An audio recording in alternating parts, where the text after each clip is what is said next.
Hello and welcome to Time and Tide. My name is Andrew McCutcheon. I'm the founder of Time and Tide, and I am wearing all green for a very good reason. Today we are talking about two green-dialed IWC models, the Portugieser Automatic 40mm and the Portugieser Perpetual Calendar 42mm.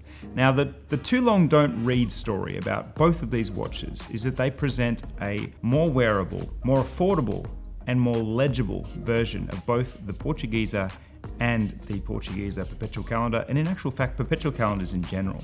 Because to jump straight to it, the Perpetual Calendar I'm wearing right here on my wrist is around about 35,000 Australian dollars, which puts it in a very competitive price point for a watch that is perhaps for the first time truly wearable as a daily wear. Now we're going to get into those specs shortly, but first I want to draw attention to what is different with this model, and that is not just this lush green sunray dial that looks quite, I have to say, distractingly beautiful. It is also the way that the information of a Perpetual Calendar is displayed. And if you're a watch lover, you know that this movement is up there in the Grail level of complications. It is usually requiring a large amount of cubic inches within the case to fit all of these cogs and wheels and components. Now, IWC have done a great job in really perfecting what makes a daily wearer, and that is weight. It's 109 grams. That is height. It's 14.1 millimeters high, and that is more than anything else in terms of practicality. Can this watch be easily read? Now, you may recall Perpetual Calendar models from IWC have had quite, I would say, complicated information display, and very often through 4 registers, including a register at 12. In this case, a lot of that information has been consolidated and pared back and even removed in order to make this a 3-register design that tells you a great deal of information. We'll go through that information now. In the subdial at 3, we have the date display, and in previous models that's had a power reserve inset within the concentric date display. We have the month displayed at 6, as well as a moon phase integrated into the top quadrant of that subdial. That's been moved down from where it used to have quite a proud position, and I like the look of this. It was a beautiful place to have a moon phase at 12, but that's been consolidated into the month display. And then we have a day display at 9 with an integrated numeral. Now you might think at a glance that that aperture is a date. It is not. It is the number of the year to indicate that in the 4th year of a cycle, we have a leap year. So that is your leap year indicator. Another detail of what you see on the dial that catches the eye is of course the running seconds. That always makes me happy. I love to see that a watch is running via essential seconds.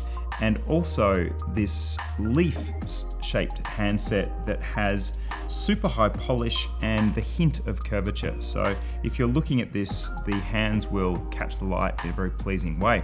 Now, for those practical people among the audience, of which I am not one, but I must mention this, this is a crown-operated Perpetual Calendar, which does away with the need for an adjuster and all of that fiddliness. However, it does bring with it some laboriousness, because in order to adjust the calendar, it is a manual process of going through each day at a time.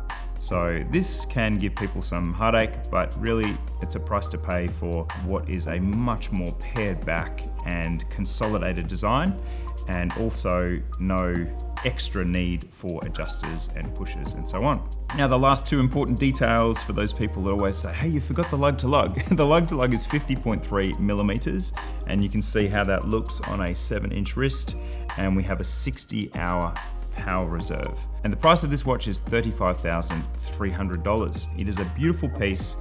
It is at a wearable size. It is at an affordable price for a Perpetual Calendar, I say, caveat.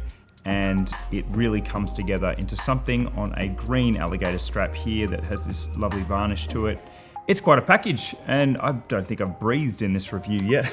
I'm gonna move on to the second choice, the Portugieser Automatic 40mm, which is a shorter story, but no less interesting. Now, as I put this watch on my wrist, it's the perfect time to tell you about the specs. It is 40.7 millimeters in diameter, according to our calipers. It is 49 millimeters lug to lug, so a millimeter or 2 smaller on the wrist.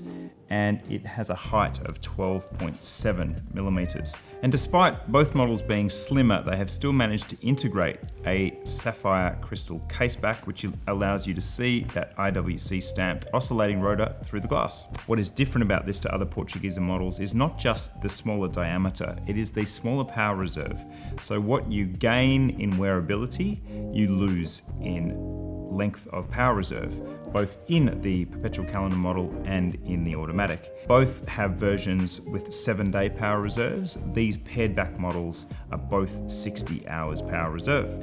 Now again, we have that same lush green Sunray dial, the same handset and those same polished applied numerals. But in this case, we have a small seconds at 6 o'clock.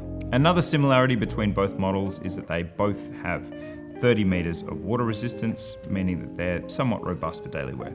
They both have the Peloton winding system, which was developed by Albert Peloton, which increases the efficiency of the wind and also reduces the wear. So what do we have here? We have two models that have reduced their size and maximized their wearability and also their readability, and also the price. It's a good trifecta of improvements from IWC, and certainly aesthetically, they are beautiful on the wrist, and I recommend you check them out in the metal.